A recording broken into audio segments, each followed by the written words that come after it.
History made tonight in Philadelphia as the first woman nominated for president makes her case to voters. Wrapping up the fourth and final night of the Democratic National Convention and covering it every step of the way is our political editor, Craig Patrick. He has done an amazing job really now is. for 2 weeks. Thank you. Craig, you were in Cleveland last week for the Republican convention, Philly for the Democratic convention. What has been your biggest takeaway as we now rotate toward November? Well, it's going to be a bruiser. That's my takeaway, and I think Americans have a very clear choice. You have two very different themes that were pressed in both conventions. And what struck me about tonight is that Hillary Clinton pressed many of the same themes that launched her husband, former President Bill Clinton, more than 20 years ago. The new Democrat values of family. You see Hillary Clinton embracing Chelsea Clinton at the beginning and then after her speech. Beyond family, the value of equal opportunity for all and special privilege for none. But there's clearly a big difference between then and now. In the 1990s, you had among the lowest levels of worldly tensions in our lifetime, and this is a very different world with the rise and scourge of ISIS. And with that, Hillary Clinton pivoted to the issue of leadership and how she would deal with threats on the global stage. Anyone reading the news can see the threats and turbulence we face, from Baghdad to Kabul to Nice and Paris and Brussels, from San Bernardino to Orlando. We're dealing with determined enemies that must be defeated. So it's no wonder that people are anxious and looking for reassurance, looking for steady leadership. And that's where she attacked Donald Trump by saying, in effect, she is the steady one and the other guy is not. And that's where she went after Donald Trump on issues and matters of temperament and judgment. Take a look. He loses his cool at the slightest provocation.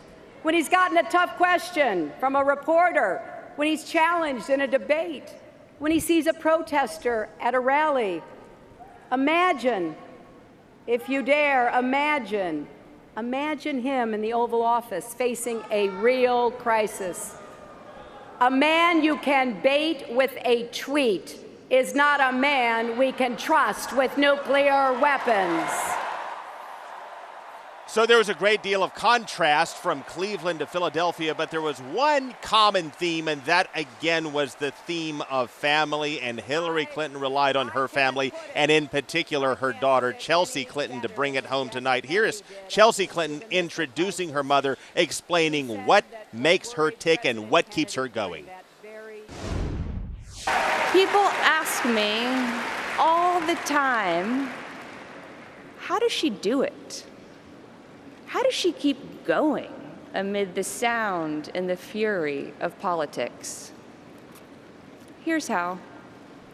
It's because she never, ever forgets who she's fighting for. And that sets the stage officially now for Trump versus Clinton. Donald Trump got around a 5-point bounce after his convention last week. Democrats are hoping for the same, if not better. Based on what I've seen and on history, I think they should achieve that. And the campaign is already looking ahead to the battleground states. Of course, one of them, the biggest of all, is the state of Florida. And I had a one-on-one discussion today with Clinton's campaign chairman, John Podesta, and he dug into their thinking as it relates to Florida, telling us, in effect, they are off to the races. In the state of Florida, 2014, the last Democratic candidate, Charlie Crist, did okay in Central and South Florida, but he got wiped out in the Panhandle. That's why he lost. How do you stop the same thing from happening again this year? Look, we have to run all across the state. We can't leave any region of the state up for grabs or for granted. And I think Florida is a diverse state. It's like a mini United States when you think about the diversity of the populations, the diversity of the economies as you go from north to central to South Florida. So we have to campaign everywhere, and we're building an organization that's going to compete everywhere. I think we do have a head start on the Republicans in terms of being able to have organizers on the ground, do the kind of voter contact work that was so instrumental in producing President Obama's re-election victory in 2012. We intend to repeat that. We intend to register a lot of voters, new voters, people who have just moved to Florida. And we intend to, as I said, compete all over the state and try to get votes all over the state. Mr. Podesta, thank you for your time. Thanks.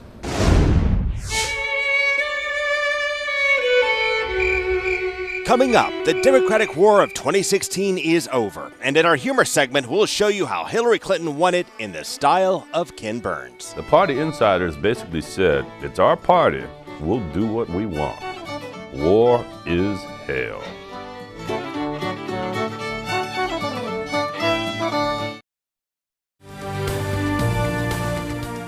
Well, each night over the past 2 weeks, we brought you Trail Tales, a parody mocking the Republicans and the Democrats and how their races played out. And on Hillary Clinton's big night, we conclude the Democratic War of 2016 in Trail Tales.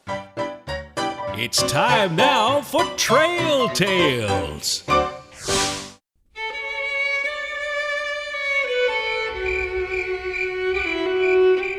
General Clinton had fought her battles for nearly 25 years.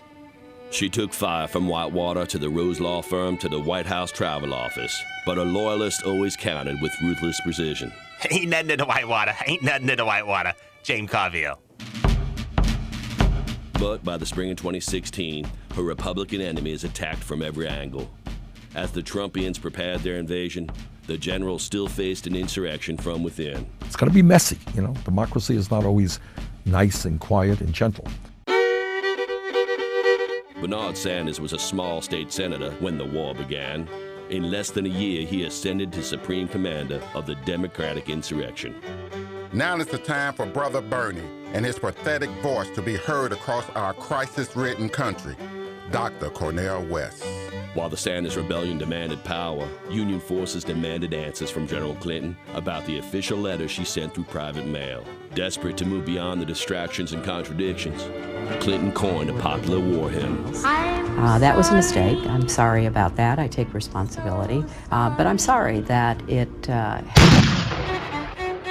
adversaries would not let up. The Sanders Rebellion spread west within a fortnight and encroached into Clinton's stronghold of Hollywood. It's so insulting to women to think that you would follow a candidate just because she's a woman. Susan Sarandon. The Sanders Rebellion set its sight on California, rousing the debt-ridden masses with promises of free college and medicine. You go to the doctor when you need to go to the doctor. But just as Sanders prepared his march to Philadelphia, the superdelegates swept in and declared the war was over. The party insiders basically said, it's our party, we'll do what we want. War is hell. What happens next will test the character for all of us, Republican, Democrat, and Independent. Senator Elizabeth Warren. P.S. Trump better stop calling me Pocahontas. And so goes the Democratic War of 2016. By the way, you can watch all the other chapters in the Democratic race and in the Republican race on our YouTube channel. Search for Craig Patrick's Money, Power, and Politics and subscribe at the top of the page for more trail tales, more satire segments, extended interviews, investigations, and prior shows you may have missed. From here, we will spend this weekend in Philadelphia taking you behind the scenes and showing where we go from here. We have a special show lined up tomorrow night. Then on Monday night, our home opener for Money, Power, Politics will kick off Monday night at 11:35. We have some more humor segments lined up, also a serious look at the issues, so we are a long way from finished. Oh, you sure are, Craig. Money, Power, Politics will air every weeknight, immediately following our 11 o'clock news right through the election. Of course, you can follow Craig also for the remainder of his Philly trip. Just go to his Fox 13 Facebook page or on Twitter at Fox 13 Politics.